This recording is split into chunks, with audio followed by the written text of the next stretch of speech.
I'm here with my 2002 911 Carrera 2, and this is a 996 generation car, and today I will be installing this. Okay, this is a replacement shifter. So I bought this car with 60 something thousand miles and never owned a Porsche, and it's a 911, so I had very high expectations of so many things because it's such an iconic car. So of course I expected the shifter to be one of the best shifters I've ever felt, right? Because why wouldn't you? Well, it wasn't. It was a disappointment when I left with the car. It wasn't terrible, it just wasn't great like you'd expect. So you can't really tell.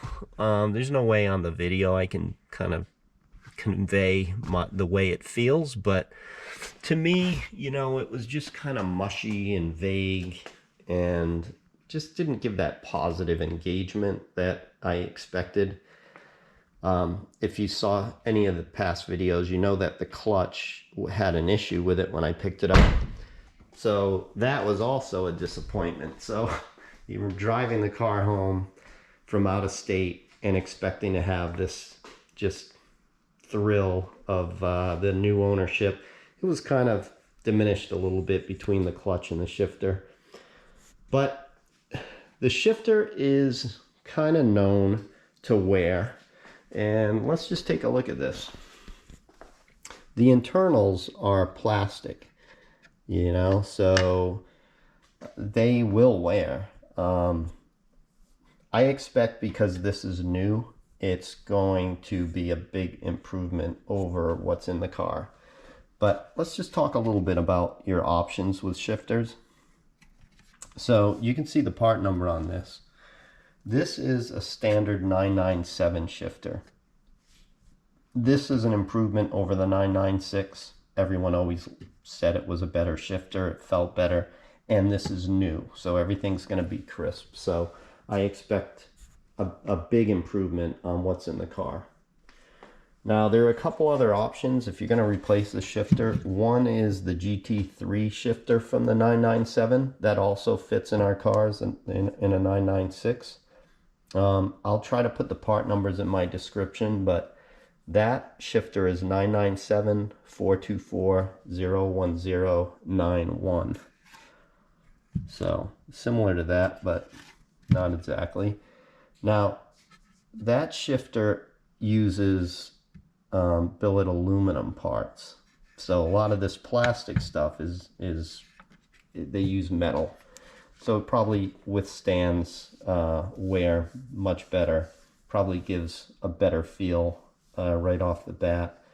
But people do talk about it requires a little bit more effort on the shifter, and I don't really want to change that.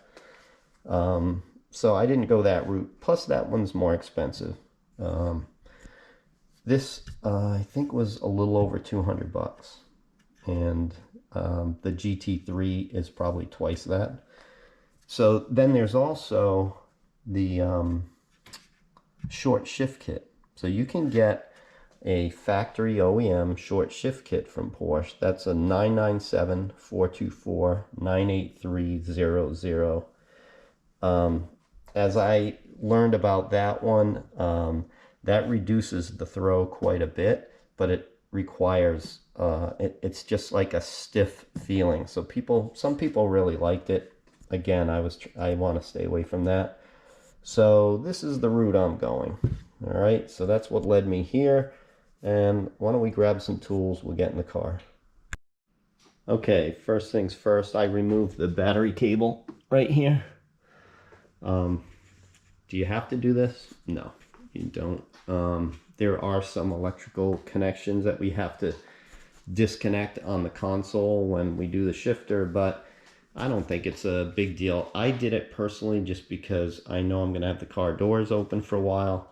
This car has been in storage for the winter. It hasn't really gotten much use, so the battery's probably not super fresh. So I put this trickle charger on it while I'm doing the shifter. So rather than deplete the battery a little bit, I'm gonna recharge the battery a little bit while doing this. All right. Okay, hopefully we have enough light here. So we want to remove this shift boot. We're gonna raise it up, and from my understanding there's a clip here, here, and here.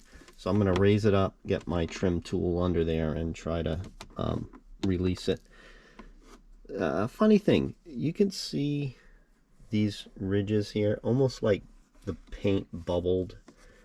I thought that was unique to this car. I thought maybe somebody spray painted it late afterward. And what's funny is on the web, I see other trim rings with the same kind of bubble or imperfection. It's kind of strange, but all right, let me grab my tools.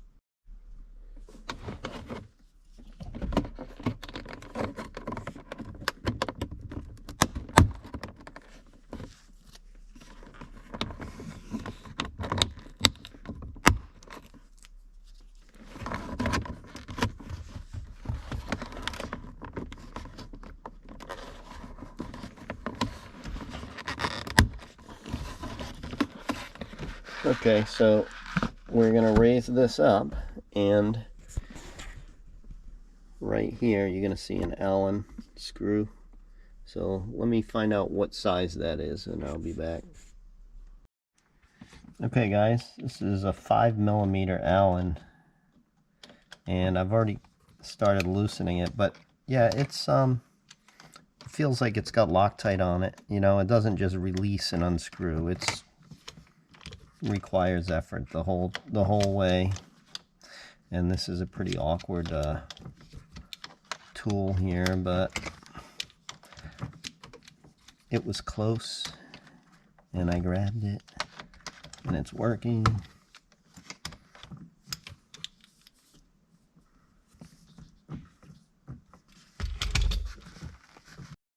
Okay, with the shift knob out, we can start removing these fasteners that hold this entire console, and as we find them I'll point them out. So here's the first one, and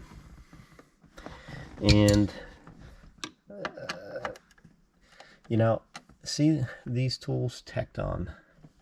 I have a few tools from them. I actually think they're a great company, like good bang for the buck. They're not expensive tools, but they hold up. But the funny thing is, and see, that even has magnetic on it.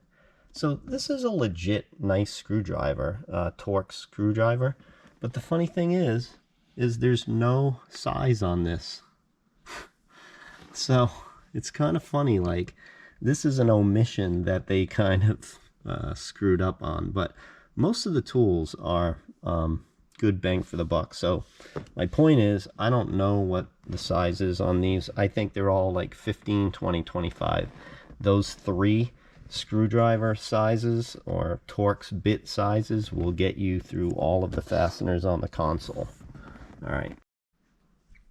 Okay, so we've got the ashtray here, and if I push my thumb in that direction and slide up, this releases and comes out. And there's two more Torx screws there. See, they're bigger than that first one. It's, I'm gonna guess a 25, but all I know is that this tool fits and it doesn't have a size on it.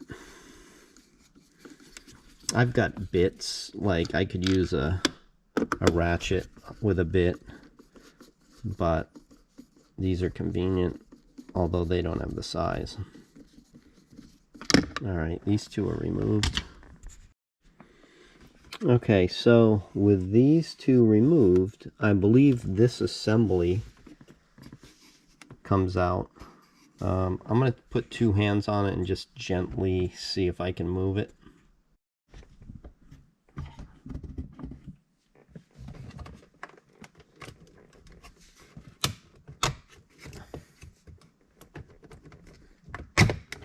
Okay, so it did come right up. Alright guys, you can see the connector on these pins, right? The pins that come out of the switch, the window switches. So these connectors just slide on these tab pins. The problem is it really resists. I'm trying to pull it off and it's resisting. It makes me feel like I don't want to break it.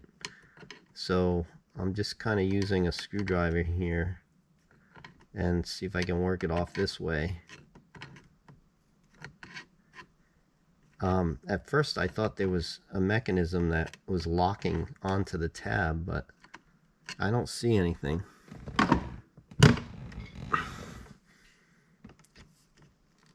It just feels a little fragile to be pulling on it hard.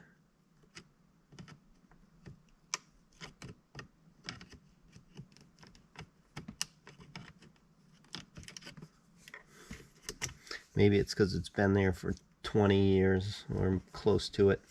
Okay, so there's 4 of them. So we still have to do that for the other 4, but that's how I got that out. You can see there is no release or catch or anything like that. They just pull right off. So use a screwdriver and just gently work it out. Okay, the window switch cables are undone. There's only one cable left. This is this little light for the ashtray. So it should just pull out right here. Okay, so now we've got this assembly removed and this is all open. And we see another Torx screw here. Right here.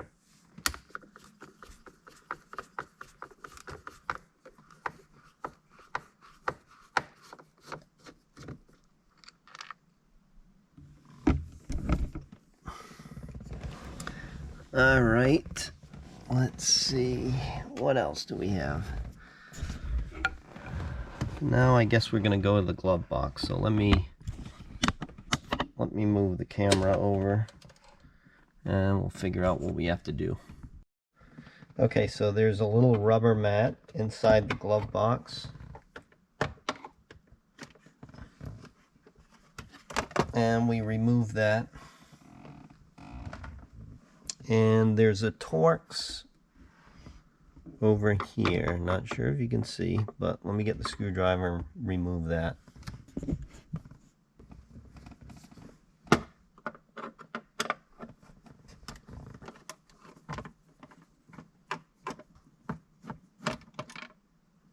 Okay, so we got this screw out.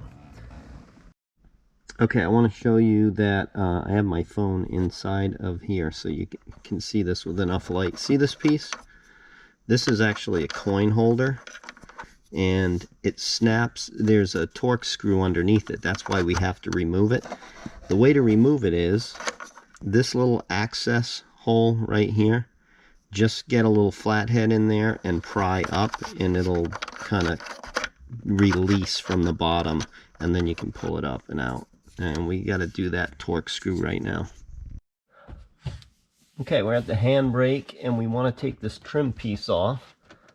Now this looks pretty loose on the back side, but this up here seems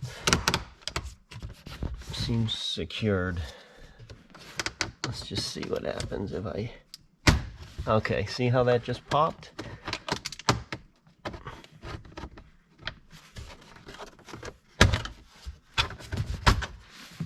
Okay, so basically you pop the top pieces from the front and the back and it just swivels out and comes up. Okay, I think I got all of the fasteners out. I'm not certain though, but if we move this whole side,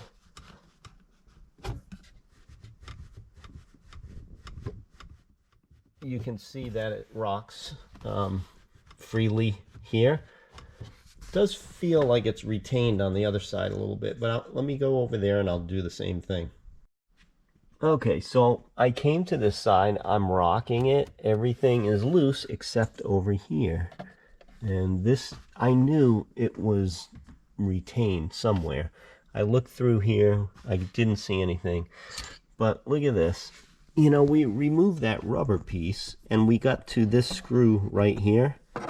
But then, look at this. This whole cover comes up. And then, there's your last one right there. Right there. So with that last fastener out, let's see what we got. Now it lifts right up, no problem. Now there's going to be some wiring under here. I think the glove box, right? No? Well, yeah, there's got to be, yeah, there is for the switch.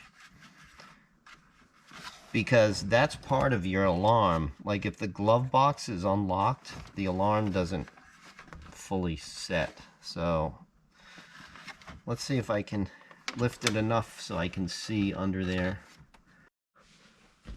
Alright, here's the wire right here.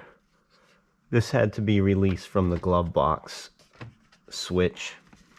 Alright, let me go back and sit in the seat and see if I can remove it now.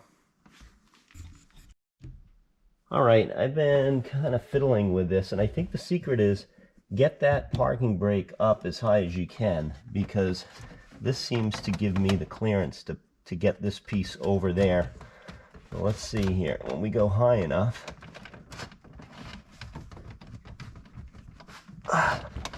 there it goes. See what happened there?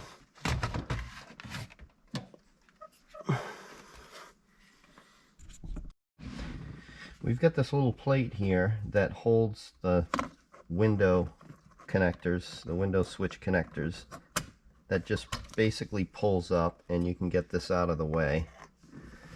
Now, the shifter's held in by 10 or 4 10mm nuts that go on studs. But before I loosen that up, I want to disconnect the cable. It'll be easier to do that while this thing's nice and secure. So my understanding is I'm going to push this in like this and twist it. Okay, I hope you guys can see that, but basically you're pushing these spring-loaded fasteners in, and when it gets to a certain point, you go clockwise just a little bit, and that frees up these cables so I can pull them out. You can see that. Okay, with those now disconnected, I want to remove these two from the shifter, and I guess you gotta pinch these two wings and pull it up. So I'll tell you what, let me get some needle nose pliers, because I can't really get my fingers on that. Okay, I've got needle nose pliers. So next to this metal bracket, you've got these plastic wings. What I want to do is pinch those in and raise this up and out. Okay.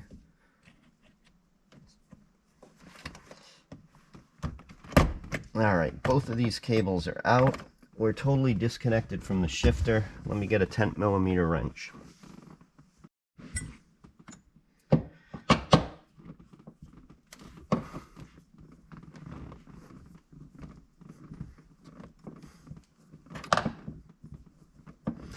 Now, the other thing I should mention is the car is in neutral, and I believe when I put the new shifter on, there's a locking mechanism on there that positions the shifter to accept the cables while in neutral. So you want to be in neutral, which I guess I could have told you before we disconnected the cables, but I'll just put a note on the video. Okay, this shifter should come right up and out. Alright, here we go. We'll go get the other one, start the install. Alright, here's the new shifter.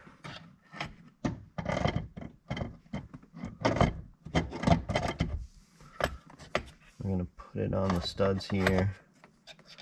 just FYI, this shipped with this green lock. This basically locks the shifter into that position that's neutral, but it shipped with it just kind of loose and disconnected.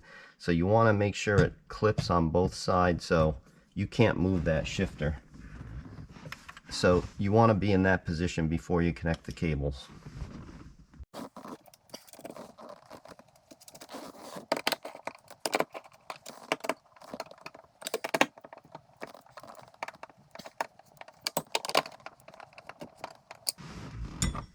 Okay, nice and secure. Now let's clip these.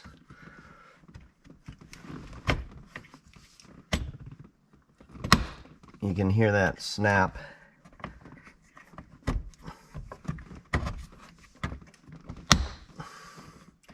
These cables go in here.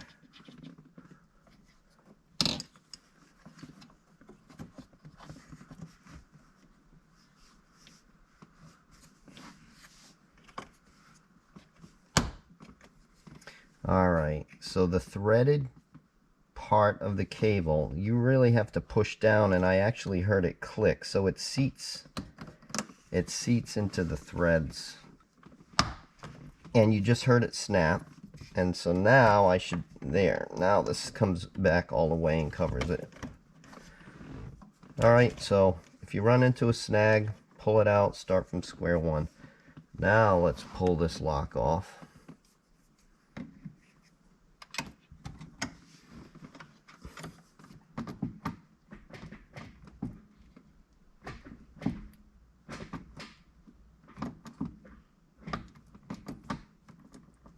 Okay, feels like there's definitely more like tension on this.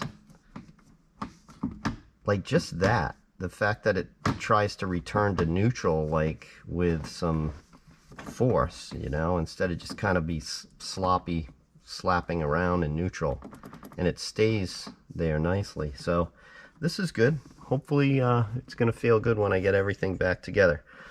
All right, so we're all done here. Obviously, you're going to assemble in the reverse of disassembly. So you guys should know everything you need to do. I'm going to button this up, and then I would love to take it for a ride, but guess what? It's snowing. Yep, it's April, and it's snowing.